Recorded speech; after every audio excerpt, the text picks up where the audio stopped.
All right, welcome everybody to Sustainable Design Masterclass. I'm Neil Spagman, and on the left of your screen is Raleigh Latham. We're the co-founders of this webinar series.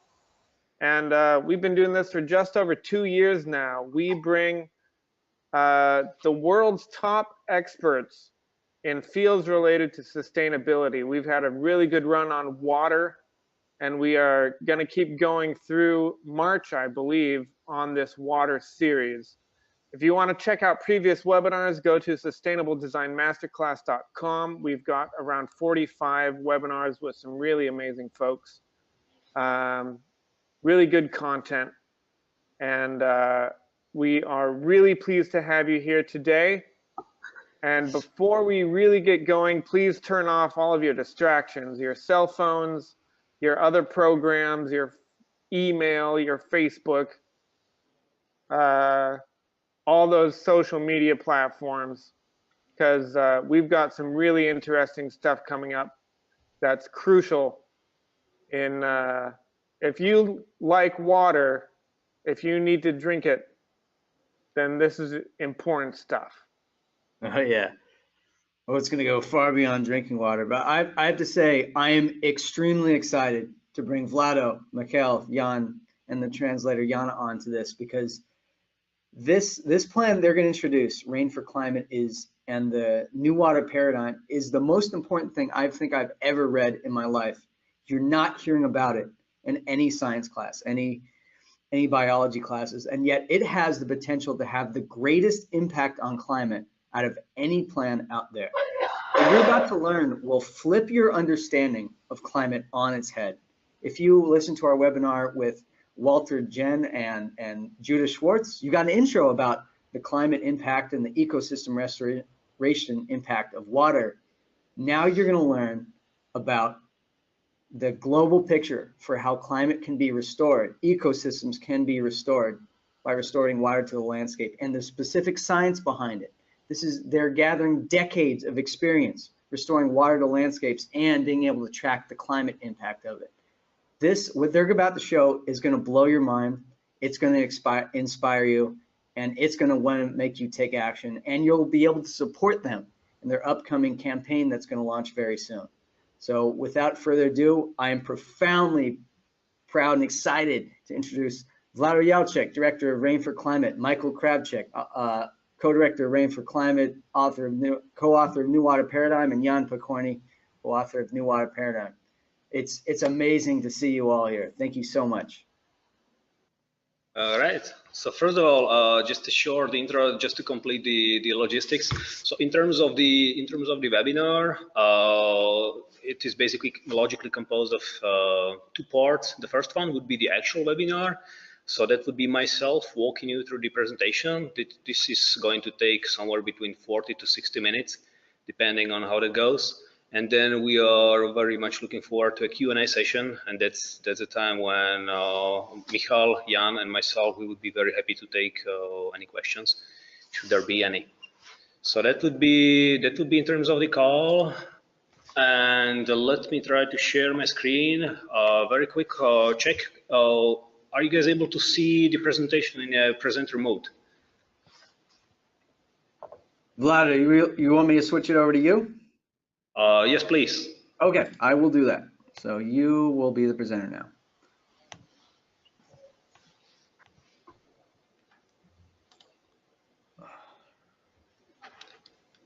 Okay, I can see it. Can everyone else see Vlado's screen? Can we see all right, I can see the presentation right now.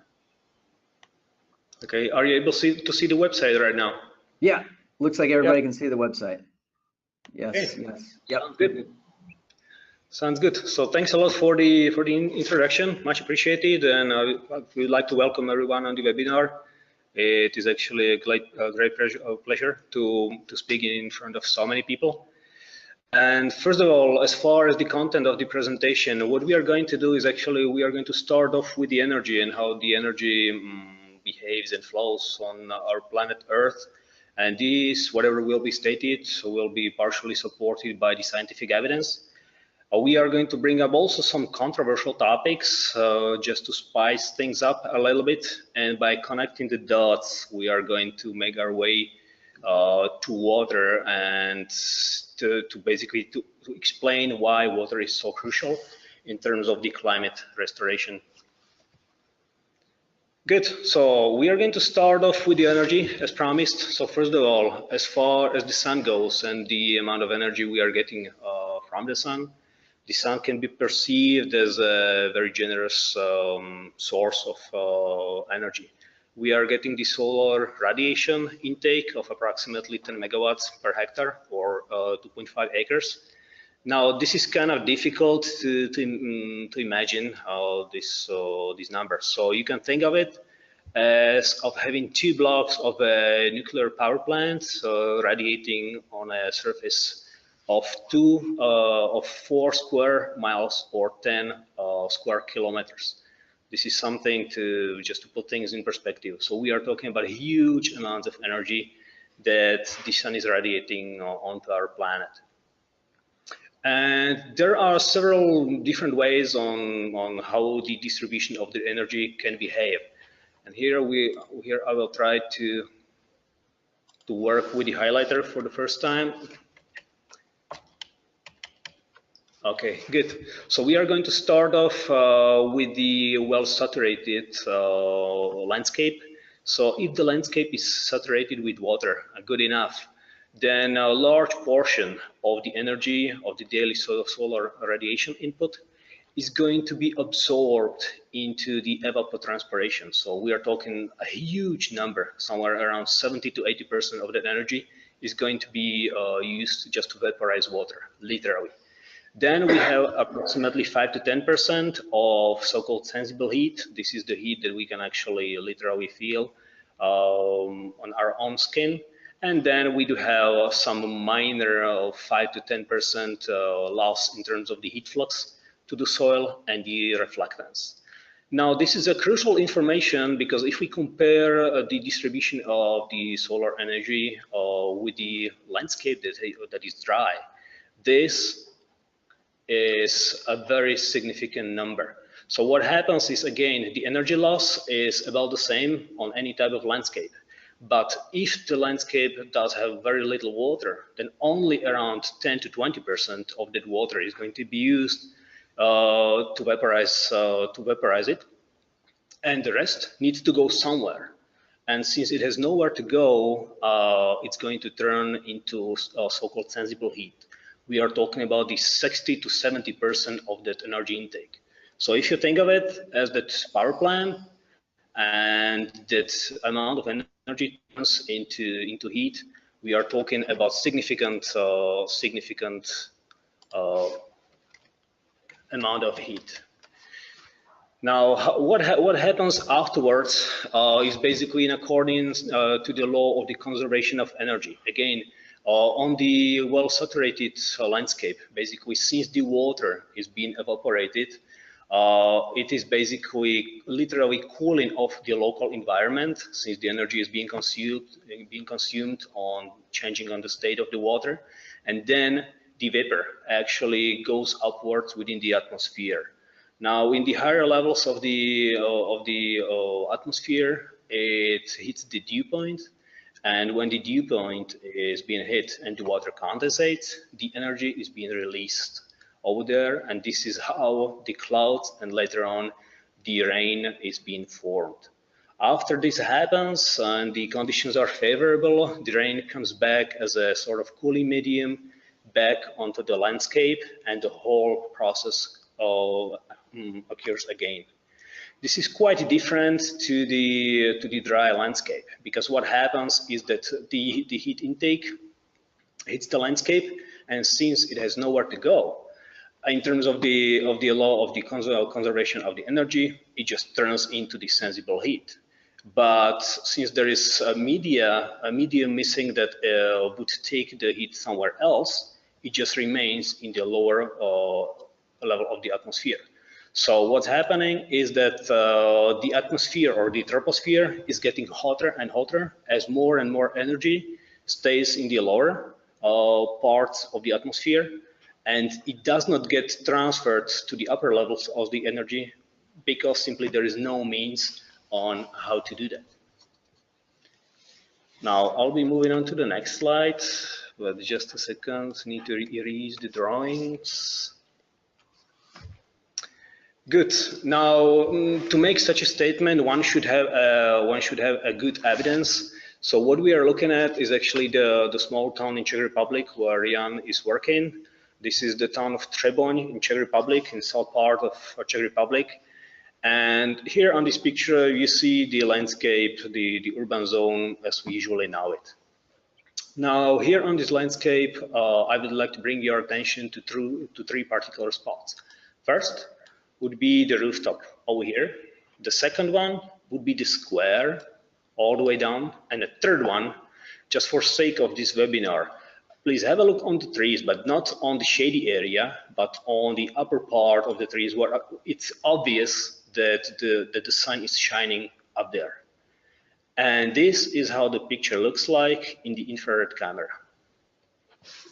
Okay, apparently I will need to, okay, good. So coming to those three spots, the rooftop is around 37 degrees Celsius, so it is somewhere around 90 degrees Fahrenheit. The square itself is even hotter. We are talking somewhere around 100 degrees Fahrenheit or 40 degrees Celsius. And have a look on the trees.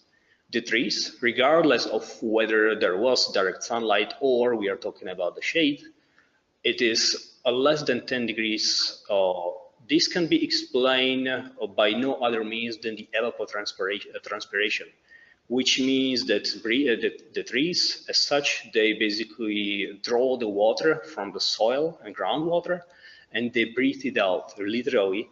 And as it changes its state from liquid form to gaseous form, this is where the energy gets consumed, and this is how the trees, they manage to get to cool the surrounding areas. Now moving on to the next slide, we would like to invite you to a short visit to a city of Prague, a beautiful city in Central Europe. And again, here we are going to have a look at four particular spots. First one would be the city center. So we are talking about the heavily populated and with the dense architecture. Second one, which is worth mentioning, would be the biggest airport within Czech Republic over here. And luckily enough, near the city itself, there are also two foresty areas, if you would. So one would be the National Park Šarka over here, and the other one is a large forest on the right-hand side. And now I will flip to the bird's eye view and imagine that this imaginary bird would be able to see the infrared. So again, on these spots, well, you have a close look. I mean, with the yellow marker, it's not that visible, but still, the city center, apparently along with the airport, is literally cooking. We are talking about approximately 35 degrees Celsius or somewhere around 90 degrees Fahrenheit, whereas apparently the foresty areas are significantly cooler, on average around 20 Celsius or around 65 degrees Fahrenheit. And this has major implications to what's happening to our climate and actually to our urban zones as well. So let me erase the markings. And I'll be moving on to the next slide. And what's happening within the cities is that the cities actually do create this so-called umbrella of heat above them. This means that the inner part of the cities is significantly hotter than the outer part of the city. Now, this might not seem like much, but a difference of a couple of degrees, be it Celsius or Fahrenheit, it does not really matter, does make a huge difference in terms of the flow of energy and the flow of the air eventually. Just for your imagination, if you think of one of the highest cities in terms of the density, the Tokyo, this difference would be 10 degrees, which is massive. And moving on to the next slide, the impact that this fact has on the local weather and the local climate and cumulatively on the global climate is actually very important, because The cities, they basically literally radiate the heat, and the overheated areas, they basically exchange the heat with the surroundings. And what's happening is that the cities, they are pushing the actual air, which is cooler and more humid, out from the local presence. So it's being pushed to the cooler regions, and the consequence to that is that there is significantly higher rainfall in the cooler areas, whereas on the cities, there is much less rain than one would expect.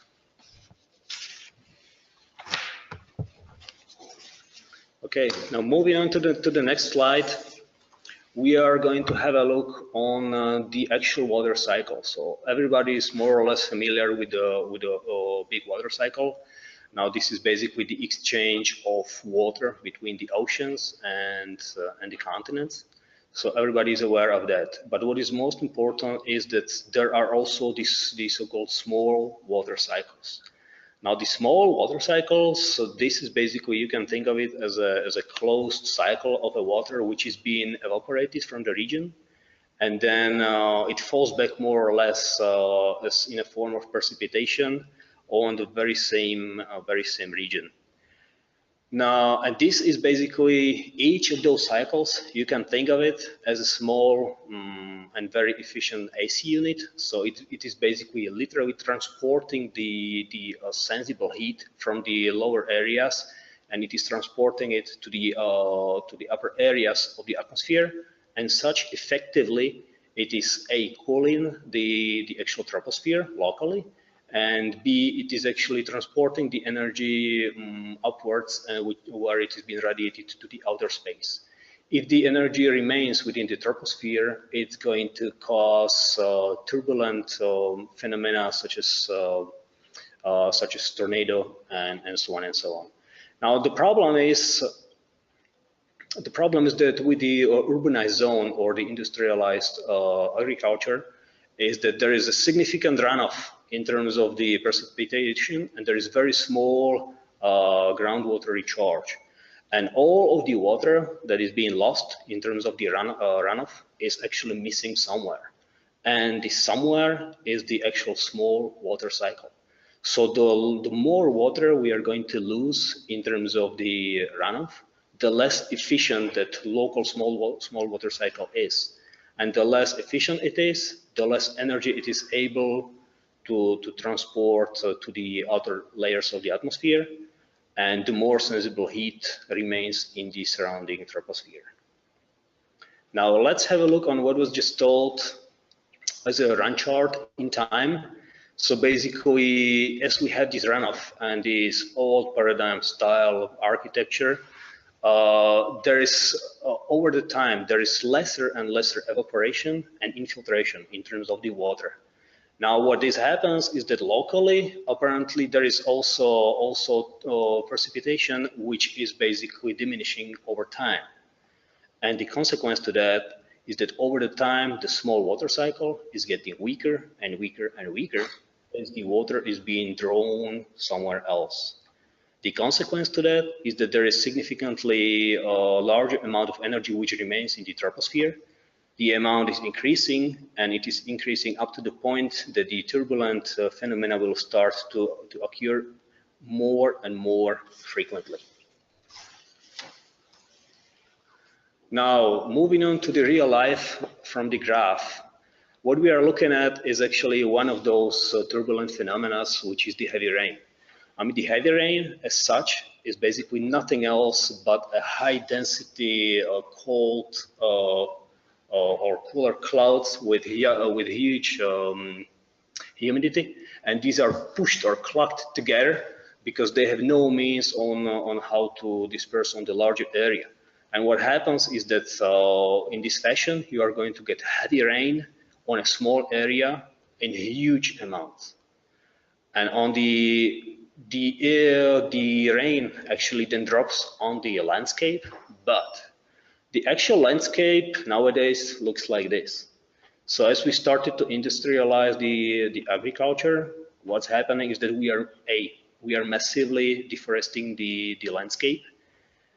hand in hand with that, there's massive erosion on the landscape. By the way, we are going to see this picture one more time tonight at a different occasion. In terms of the industrialized agriculture, we managed to get to the point when there is a constant surface discharge of water whenever it rains. And on top of that, we are actually putting 57,000 square kilometers or 22,000 square miles of land surface under a roof.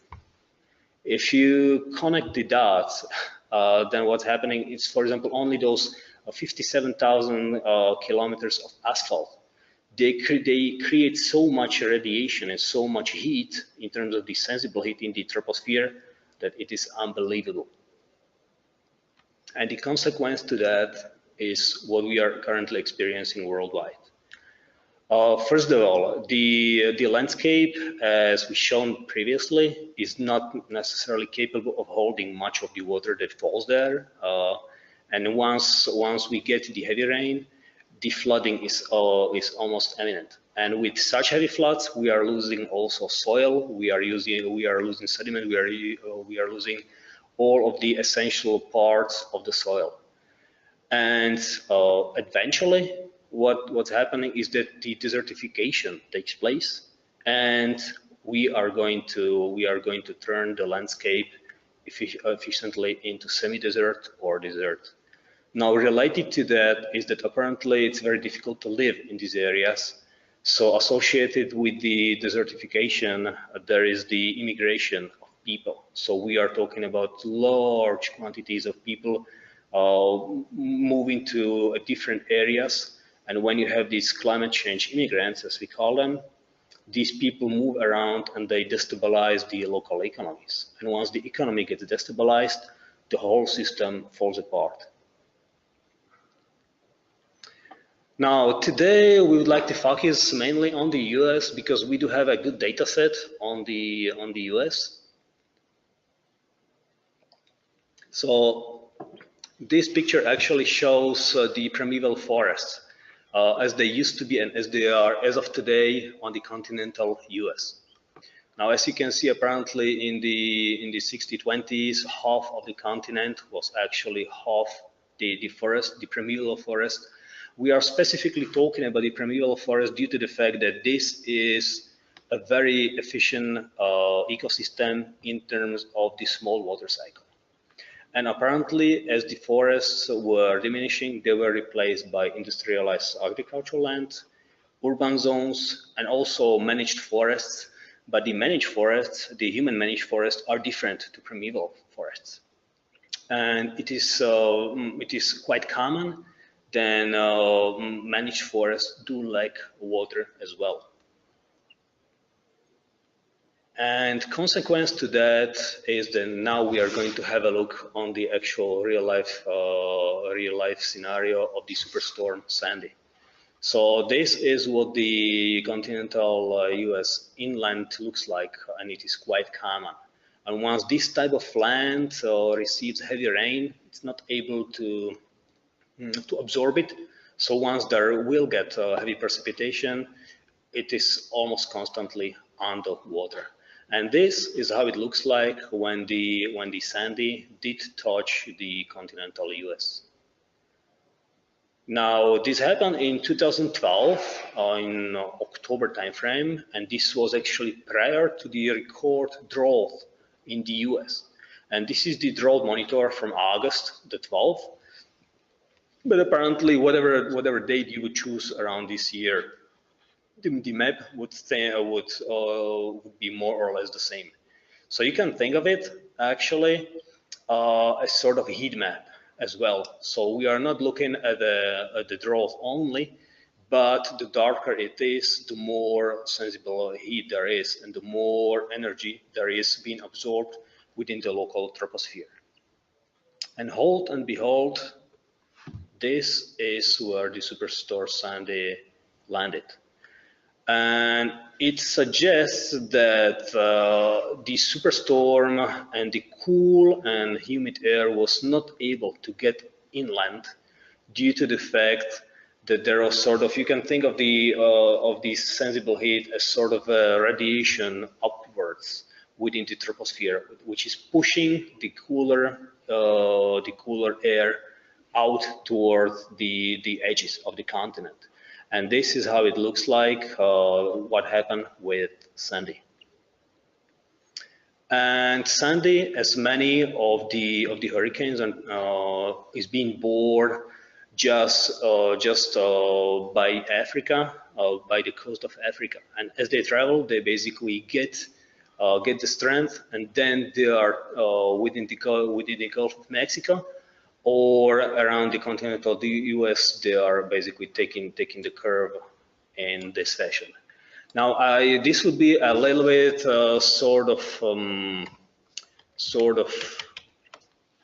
speculation, not necessarily a proven fact, but I'll leave it up to your imagination. Now, imagine that on the continental US, we still would have the primeval forests, or we would have other ecosystems that would function as primeval forests and would have still working small water cycle.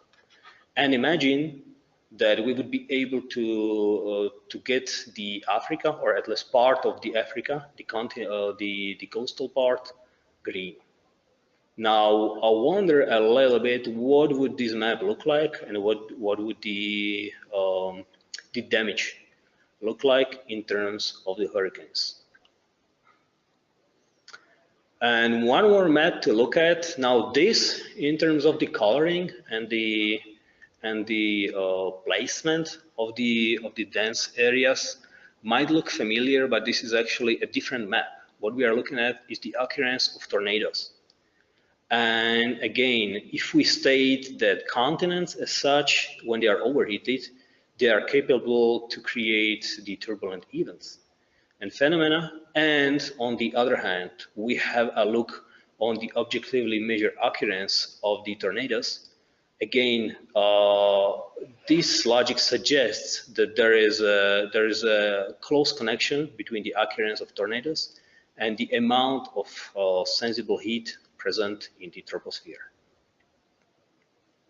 So that would be the basic information in terms of the hurricanes.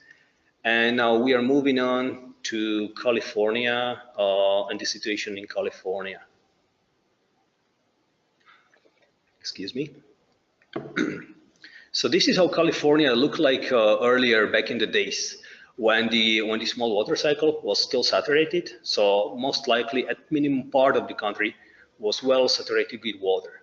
So the small water cycle was actually taking place effectively, and there was an exchange of heat, an exchange of humid air between the ocean and the continent.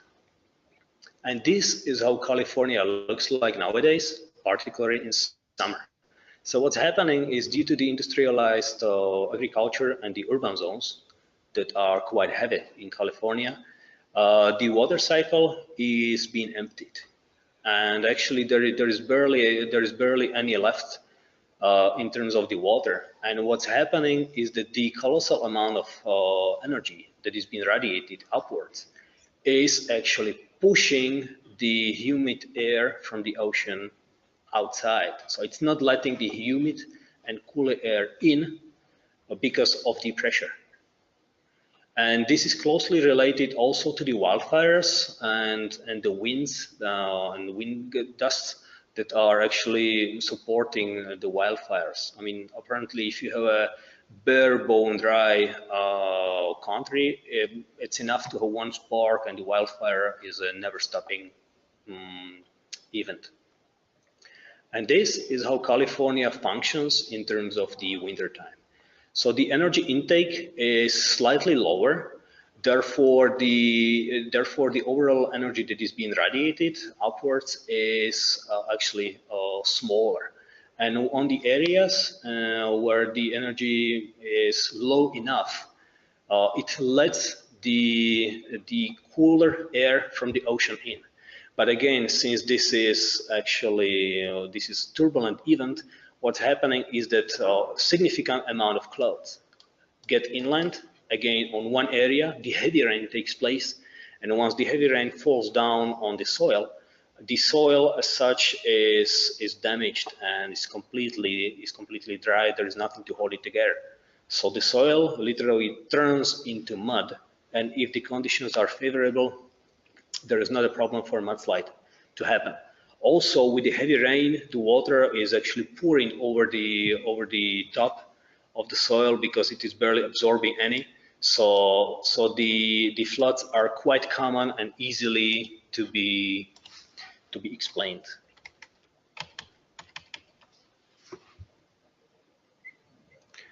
And now let's have a look on California again on the run chart in terms of the time. So we are somewhere around here. So you can see that the water in terms of the precipitation and the infiltration had been and the total amount of energy that is being left within the system is increasing as it is causing these turbulent events. Now the question is, how do we get out of it? And the answer is, there is a need to initiate a national rainwater retention program. And when I say national, it is not necessarily referring to the fact that this program should be managed and initiated by the government. I'm talking about the magnitude of such movement. And if we happen to have the spark and get the movement going, then what will happen is that we are going to create sufficient amount of water retention measures. The water that gets into the gets in onto the continent gets captured, and the continent gets stabilized thermally, and eventually the small water cycle will start healing. The more and more water will be captured, and the more water is captured, again, the amount of energy that is left in there in terms of the sensible heat is diminishing, and the weather and the climate is getting stabilized.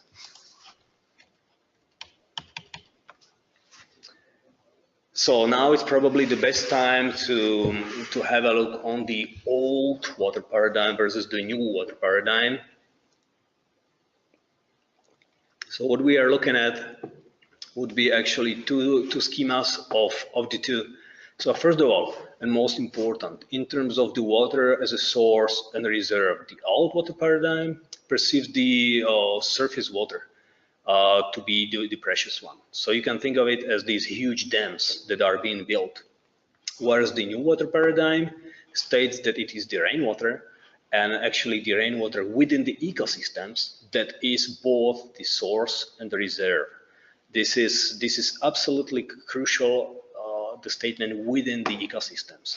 So it is not about capturing the rainwater only. It is about putting it back to the ecosystem to have it at work. Now the second one, the second difference would be the rainwater, where the rainwater is perceived as inconvenience, so we just need to get rid of it quickly. Whereas in the new water paradigm, we want the rainwater to be retained, and we want it to enter the local ecosystems. Also, there's a statement that the sealed soil has barely any impact onto the climate change. And when I refer to the previous slides, it is just the opposite.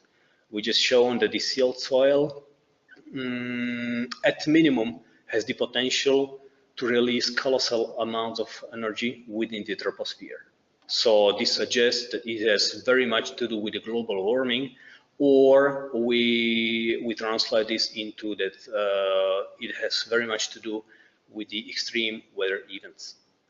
And in terms of the responsibility, everybody's pointing fingers at the water experts on the rainwater, on the old water paradigm, due to the fact that not everybody can build a dam. But in the new water paradigm, basically anybody can get involved with the rainwater measures. And that's why we are getting the communities involved.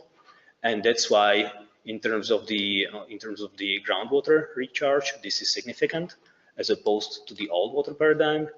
The evapotranspiration again is significant against the old water paradigm where there is barely any, and the runoff. Our goal is not to have any or very little, whereas in the old paradigm, everything is being channeled away from the area where the rain falls.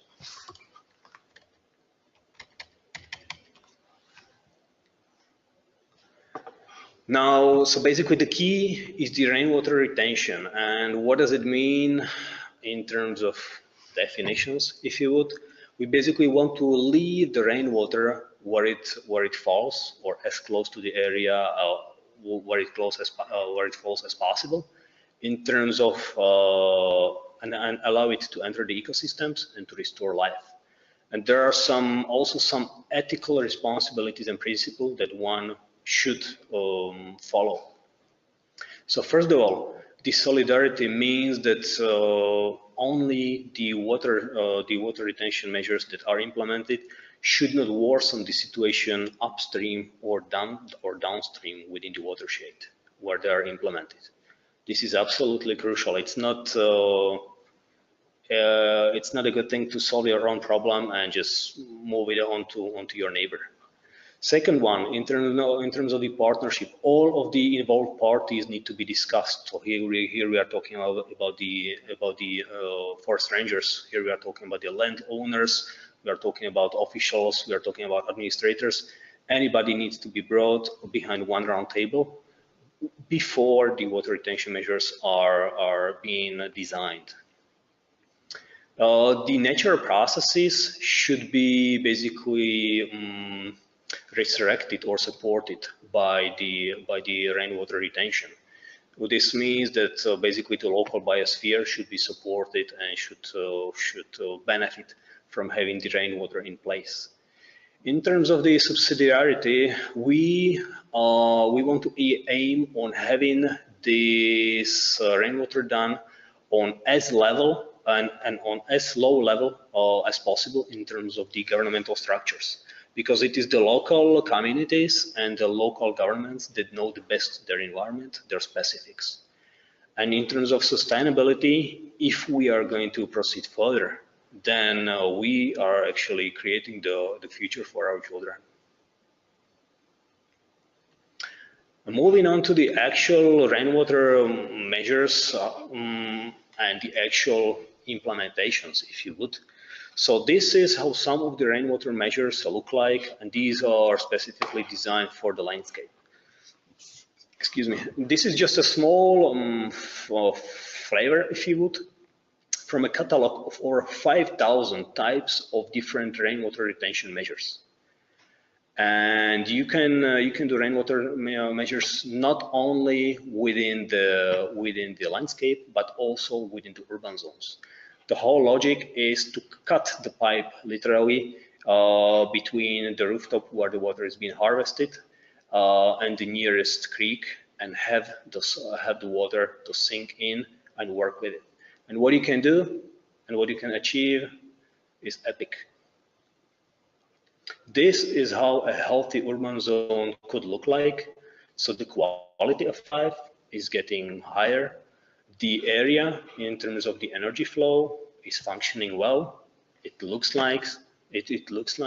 All the benefits in the local ecosystems, they are actually, you can think of these as a local ecosystems with a life on their own.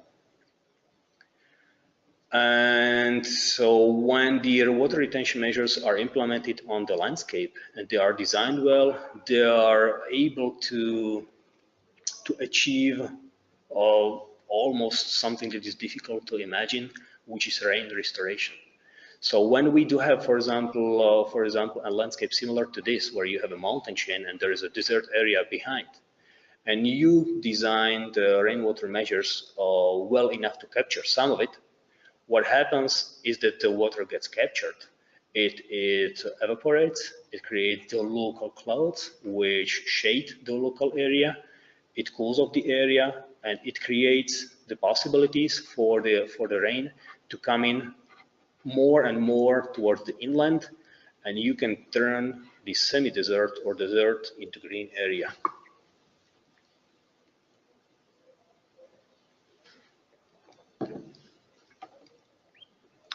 Now moving on to the real life implementations and something that we have experienced on our own skin.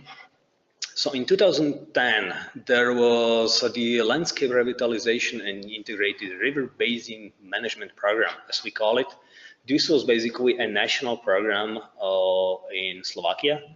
It created one of the first national rainwater or water in general policies. It was designed for 10 years, and within the first year and a half of the execution, we have invested 42 million euros. So it's more or less identical in dollars. 100,000 different water retention measures was implemented. And around 10 million cubic meters of water is being restored annually and being put back to the small water cycle out of the planned 250 million. Now the work was done in 488 different communities, and approximately 8,000 seasonal jobs were created, particularly for the people who had difficulties to find the job. And when we did ask after this year and a half to locals, the evaluation by the village representatives was amazing. And actually here I'm going to show you, this is, bear with me a second. This is our website, the Rain4Climate website, and if you go to the section Science Behind, this is where you find quite interesting information. And some of this information is also the proof of concept locations where this actually does work. The first one that is being listed there currently is the Slovak National Program. And here I'm going to show you a couple of pictures how it looked like when the program was run. So these are the water retention measures that are being built within the landscape. Now all of the materials, as you may notice, is the local material. So there is no need to pay the extra cost in terms of the economy and also in terms of, for example, the carbon dioxide emissions on having some specific material imported. This is all of the local materials that are being used and that are being implemented directly into the ecosystem. And this is how it looks like when implemented. By the way, all of these water retention measures, it was 10 years ago, they are still functioning. Michael has new pictures which he brought up recently. They are still working just fine. And you can distinguish between the soft ones and the hard ones, where the soft ones are the ones that don't require concrete to be poured in. So this is a small taste of what they look like. Now also the heavy machinery is being used in some of the areas where necessary. And this is how it looks like in the open landscape. And these are the hard ones. So these do require the construction effort. So this is just a small taste of what it looked like of this Slovak national program. Now I'm flipping back to the presentation, and this is a small example of a side effect, if you would, of the water retention measures. So the bottle here on the right-hand side was actually picked from the creek that you can see running over here on the right-hand side, and the clear bottle, I mean the clear content bottle, was picked from the dam you are looking at. So you can see the amount of sediment that is being actually captured by the rainwater measure as a side effect. So this is not only capturing the rainwater, it also helps to prevent erosion and loss of soil. And then, interestingly enough, the program got stopped. Now, one might ask, why is that? So basically the situation as it was at that time in Slovakia was that we did have a destabilized government, a new general election took place, a new political party won, and their decision was to stop the program. Regardless of the fact that the program brings benefits to everybody, regardless of your skin color, your political views, or your gender, or your geographical area. Nevertheless, one political decision was enough to stop an amazing piece of work. And here is why the Rain for Climate. So I'm going to flip back to the Rain for Climate website and talk a little bit and flip it back and forth about the Rain for Climate. So the Rain for Climate is actually a rebranded new water paradigm. And the goal of Rain for Climate is to bring the new water paradigm to ordinary people who don't necessarily get involved in terms of revitalization and so on and so on. So that's why precisely this is what we stand for, Rain for Climate. And the slogan, Restore Your Weather, we are stepping away from the intangible concept of climate change, which almost no one can do anything about, but everybody is familiar with the weather, and particularly with extreme weather. Almost anybody had experienced some. So hence the Rain for Climate, Restore Your Weather. So our goal is actually to become an umbrella program, and particularly for communication outside. We are talking about different people. We are talking about different communities. We are talking about different countries. We are talking about the communication in a global, international one. This should be also an umbrella program in terms of the campaigning, because united we stand, the more we are going to achieve. I mean, it doesn't do any good if company A calls this ABC, let's say in Americas, and a company B calls it XYZ in Europe, because the people's attention just gets distorted and they get confused. Our goal is to unite and make this a big international movement where we are working and pulling one direction.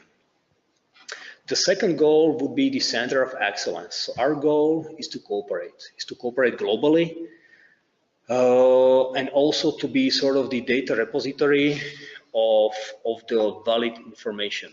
Now, what happened is previously when Michal and his colleagues, they have released the book Water for Restoring of the Climate, people started to sort of cherry pick on the knowledge, and they started to call it their own names. They started to implement it partially, successfully, not to full extent here and there.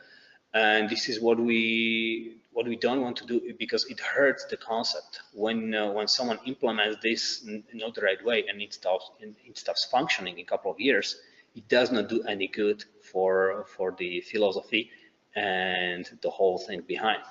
So that's why our goal is actually to deliver the quality that is so that this, in terms of the rainwater measures, is functional. It does stabilize the weather. It does help the floods and erosion efficiently enough. And also in terms of the data repository, in the science behind section, to which I brought you already earlier, you can find anything over here, and this is for you to use. You can find the rainwater paradigm book. You can find the different movies over here. You can find the scientific publications which are supporting whatever is being said right now. You can find the proof of concept locations. Actually, with our partners currently, we do have at minimum one project on every continent where there is a human being living permanently. We are actually processing it over here. I still have 3 of the projects in my inbox that I haven't had a chance to process yet. And we are going to upload them over here so that this would basically support whatever we state, and that this is not only theory, but it is working in real life. And last but not least, the grassroots movement. This is sort of a buzzword, but this is very closely associated with the Slovak national program that we did talk about earlier. Our goal is to work with individuals and start from the bottom up, and to work with people and to work with the landowners to create the sufficient buzz and to create the sufficient attractiveness of the concept, and to shift this to mainstream. And once this will become mainstream, the politics will follow. The rain for climate, there's actually a couple more concepts to it. The fact that we are able to measure the results, the fact that we are using absolutely novel models in terms of the processes and the disruptive model on how everything will work and how we want to achieve this long-term sustainable. Due to the time constraints, we are not going to discuss this further right now. But this is just to let you know that these three will be discussed in greater detail in reference again to real life examples on the webinar number 2. And now, where are we with the Rain for Climate? Now I'm going back to the Rain for Climate website, and on the milestone section, you are going to find again everything that was ever done and what is being planned to be done over here. So we are moving down from the 80s, we are moving through the feasibility study, and we are entering the global rollout phase. So Michael was actually touring the US last year. We initiated the Rain for Climate, which you are looking at as we speak. So the first of the webinar right now is already part of the global campaign launch that we did. What is there to follow is that we are going to be running a crowdfunding campaign probably towards the end of April, early May. Also, the new version of the New Water Paradigm book would be coming up shortly, collecting points of views of different authors and the years of experience gained. We are going to create an exciting Rehydration Global portal. And all of this is being published, again, for anybody's view, so that people know what is it we are doing, people know what our goal is, and this thing is fully transparent. Now, in terms of the experts, currently on the team section, there's quite a few people already involved in here. So this is the core team, out of which you are looking at two people right now. The advisory board. This would be, for example, Rajendra Singh had accepted the invite recently, I believe about 2 weeks ago. More people are coming in. So these are the experts from, at this point, 8 different countries. These are the top-notch experts who are working and associated with the field. The resources on the science behind section is being put together as we speak. The global campaign is launched. And here I'm actually about to close the webinar with a statement, what can you or your friends do for the moment? You know, as every moment, we are heavily dependent on people and on effective communication. So for the moment, if you wish so, and if whatever was told does make sense to you, please do follow up on the social media, sign up for the newsletter, use the contact form, get in touch with us by any means, spread the word. And please support us on the crowdfunding campaign once we are going to launch it, and we take it from there. Well, and I thank you very much for the moment and the time that you spent with me, and Raleigh, I guess I'm giving you the word back.